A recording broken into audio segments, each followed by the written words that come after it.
ব্যক্তি আল্লাহকে ভয় করবে আল্লাহ তাআলা তার রিজিককে বাড়ায় দিবে, সে কল্পনাই করতে পারবে না এমন জায়গা থেকে আল্লাহ তাআলা রিজিকের ব্যবস্থা করে দিবে। যেই কথা বলতেছিলাম, যে ব্যক্তি আল্লাহকে ভয় করবে আল্লাহ তাআলা তারে কি রাখবেন, রিজিক বৃদ্ধি করে দিবেন, আল্লাহ তাআলা তারে সুস্থ রাখবেন, আল্লাহ তাআলা তারে বিত্তবান বানায় দিবেন, তার রিজিক বাড়াইয়া দিবেন। এই উপকারগুলো হবে কার জন্য? যে ব্যক্তি আল্লাহকে ভয় করবে। আর যে আল্লাহরে ভয় করবে না তার দুনিয়ার অশান্তির শেষ থাকবে না। যে আল্লাহরে ভয় না করবে সবকিছু তারে ভয় দেখাবে, সবকিছু তারে ভয় দেখাবে, তার পেরেশানির আর শেষ থাকবে না।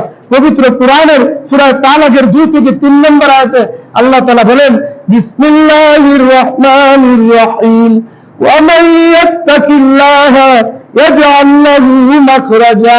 যে ব্যক্তি আল্লাহকে ভয় করবে আল্লাহ তাআলা তার বিপদের সময়, সংকটের সময় আল্লাহ তাআলা তার জন্য সহজ রাস্তা বের করে দিবে। সুবহানাল্লাহ। ওয়া ইয়ারযুকুহু মিন হাইসু লা ইয়াহতাসিব। যে ব্যক্তি আমার আল্লাহকে ভয় করবে আল্লাহ তাআলা তার জন্য এমন রিজিকের ফয়সালা করে দিবেন, এমন রিজিকের ব্যবস্থা করবেন সে কি করে পারে নাই, কল্পনাও করতে পারে নাই। এমন ভাবে রিজিকের ব্যবস্থা আল্লাহ তাআলা করে দিবেন। তার জন্য যে কি করবে বলেন? আল্লাহকে ভয় করবে।